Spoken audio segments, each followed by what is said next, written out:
Gembala bersuling dan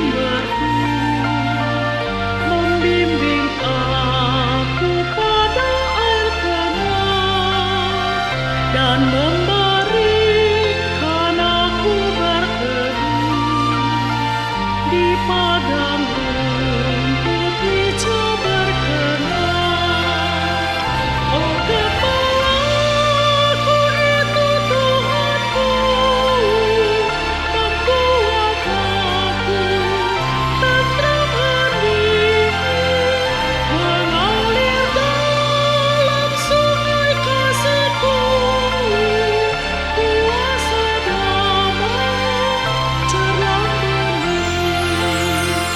Kepada domba haus dan lesu, gembala baik memberikan air segar.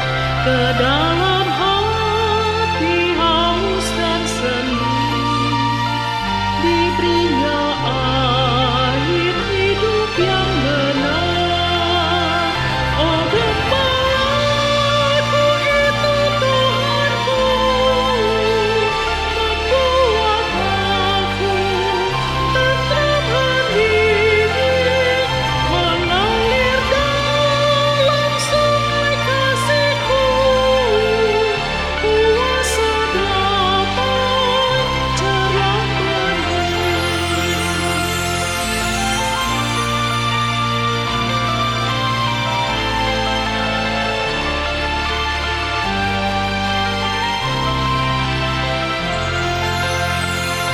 Di jalan kelam sekalipun, ku tidak takut pada seteru, sebab gembala adalah teman dan juru selamat bagi diriku. Oh, gembalaku itu Tuhanku, membuat aku tentram hening, mengalir dalam sungai kasih-Ku, kuasa damai cerah bening.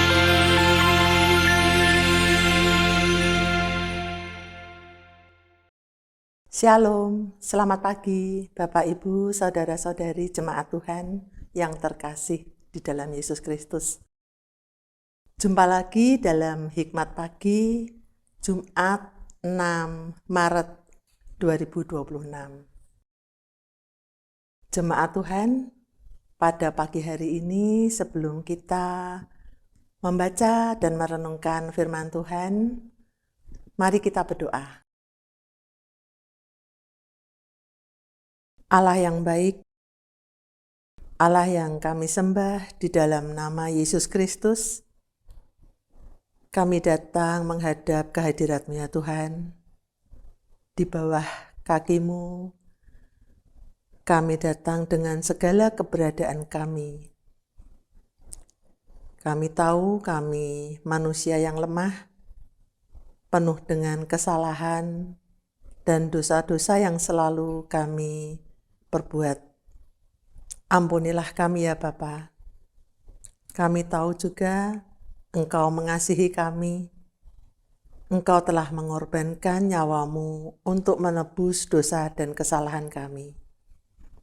Terima kasih atas semuanya itu ya Bapa. Pada kesempatan pagi hari ini, kami akan membaca dan merenungkan sebagian firman Tuhan. Bukalah hati dan pikiran kami ya Bapa, agar supaya firman yang akan dibawakan oleh Pendeta Angga, kami tahu, kami mengerti maknanya, dan biarlah firman-Mu itu menjadi pelita dalam hidup kami. Terima kasih Tuhan, Engkau berkati juga Pendeta Angga yang akan membawakan firman-Mu. Terima kasih Bapa, hanya di dalam nama Tuhan Yesus Kristus, Tuhan dan Juru Selamat kami Kami berdoa dan memohon. Amin. Bapak, Ibu, saudara-saudari yang terkasih di dalam Yesus, bacaan kita pada pagi hari ini dengan tema pengampunan yang memulihkan, terambil dari Markus 2 ayat 5. Akan saya bacakan Markus 2 ayat 5. Ketika Yesus melihat iman mereka, berkatalah ia kepada orang lumpuh itu, "Hai anakku, dosa-dosamu sudah diampuni." Demikianlah firman Tuhan. Syukur kepada Allah. Selamat pagi Bapak Ibu, saudara-saudari yang dikasihi Tuhan. Selama bulan Maret ini, saya akan membawakan hikmat pagi dengan latar belakang pemandangan Curug Ratu yang ada di Purwokerto, tepatnya di wilayah Baturaden di lereng Gunung Slamet. Di wilayah ini ada banyak sekali curug atau air terjun, mulai dari yang kecil sampai yang besar. Dan Curug Ratu ini adalah curug yang unik karena sudah dikelola dengan baik sehingga kita dapat mendekat ke air terjun. Walaupun tidak tinggi, tetapi alirannya deras, menyejukkan dan sangat indah. Bapak Ibu, saudara-saudari yang dikasihi Tuhan, seorang teolog dan aktivis sosial Amerika Serikat bernama Ronald J. Sider menuliskan sebuah buku berjudul Skandal Hati Nurani Kaum Injili.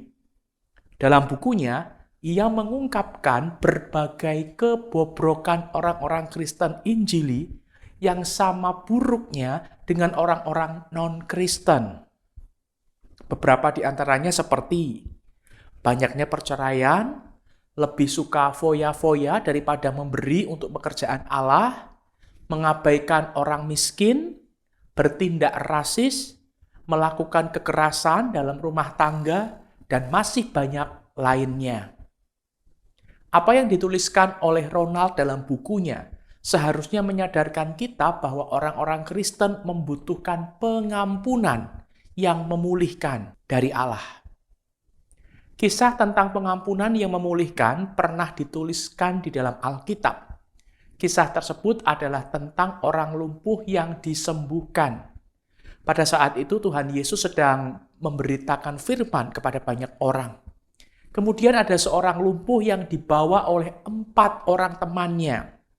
Singkat cerita, 4 temannya ini berhasil membawa orang lumpuh ini kepada Tuhan Yesus. Menariknya, Tuhan Yesus tidak langsung menyembuhkan orang lumpuh itu. Dia justru lebih dulu menyatakan pengampunan dengan berkata, "Hai anakku, dosamu sudah diampuni." Setelah mengampuni, Tuhan Yesus memulihkan dia. Pernyataan dan tindakan Tuhan Yesus ini menyiratkan sesuatu, yakni bahwa pemulihan kehidupan diawali dari pemulihan relasi yang rusak dengan Allah. Semua itu bermula dari pengampunan yang Allah sendiri telah berikan. Pemulihan relasi manusia dengan Allah telah dituntaskan sepenuhnya pada peristiwa pengorbanan Kristus di atas kayu salib. Melalui karya Allah Tritunggal, relasi kita yang rusak dengan Allah telah dipulihkan. Kiranya pengampunan yang memulihkan dari Allah memampukan kita untuk mengampuni sesama dan menjalani hidup yang memuliakan Allah. Pemulihan dimulai dari pengampunan dosa dari Allah. Mari kita berdoa. Bapa di surga, kami mengucap syukur pagi ini melalui firman-Mu kami boleh diingatkan bahwa pemulihan yang Engkau berikan kepada kami dimulai dengan pengampunan dosa yang Tuhan anugerahkan kepada kami. Kiranya kami anak-anak-Mu boleh selalu ingat akan hal ini. Kami boleh senantiasa sadar akan keberadaan kami sebagai manusia berdosa. Mohon ampun kepada Tuhan. Tuhan mengampuni dosa kami dan pemulihan pun terjadi di dalam kehidupan kami. Ini kami anak-anak-Mu yang rindu untuk boleh selalu mendapatkan pengampunan dan pemulihan dari Tuhan. Di dalam nama Tuhan Yesus kami berdoa. Amin. Selamat pagi, selamat beraktivitas, selamat merasakan pemulihan dan pengampunan dari Tuhan. Tuhan Yesus memberkati.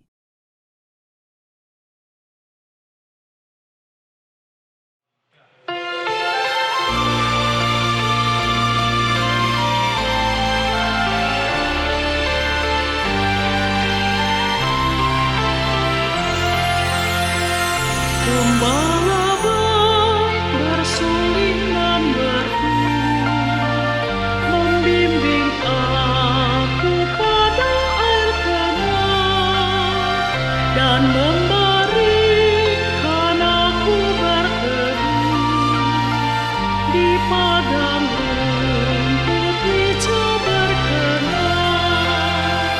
Oh, gembalaku itu Tuhanku, membuat aku tentram hati, mengalir dalam sungai kasih-Ku, kuasa damai cerah bening.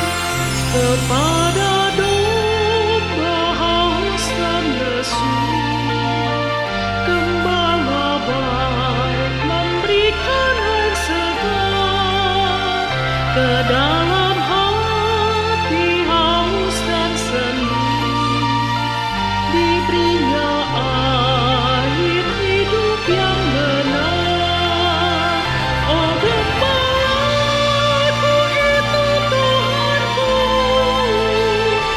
membuat aku tentram hati, mengalir dalam sungai kasih-Ku, kuasa damai cerah bening.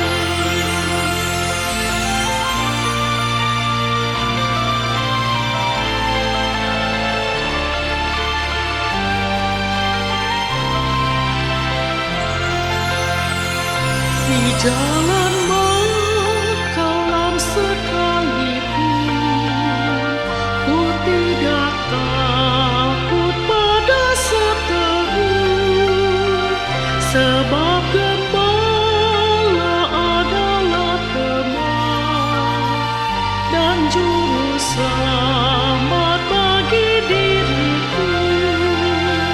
Oh, gembalaku itu Tuhanku, membuat aku tentram hati, mengalir dalam sungai kasih-Ku,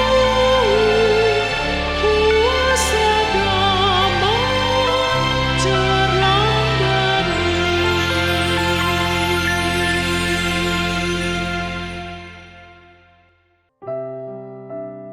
Shalom, berjumpa kembali dalam info inspiratif Aksi Paskah 2026 GKI Karangsaru. Pak Jalil adalah seorang produsen keripik singkong rumahan.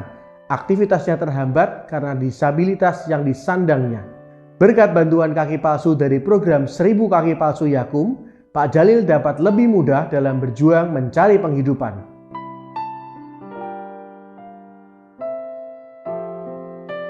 Saya Jalil Tentrem Mulyadi, alamat Matesih Karanganyar. Terima kasih kepada Yakum dalam program 1000 kaki palsu melalui Rumah Sakit Panti Waluyo Surakarta. Dengan bantuan kaki palsu ini, moga-moga saya bisa menjalankan aktivitas sehari-hari dan bisa berbagi kepada teman-teman semua yang menderita seperti saya. Itu saja yang bisa saya ucapkan terima kasih kepada Rumah Sakit Panti Waluyo Surakarta. Satu langkah baru yang menyalakan harapan dan semangat.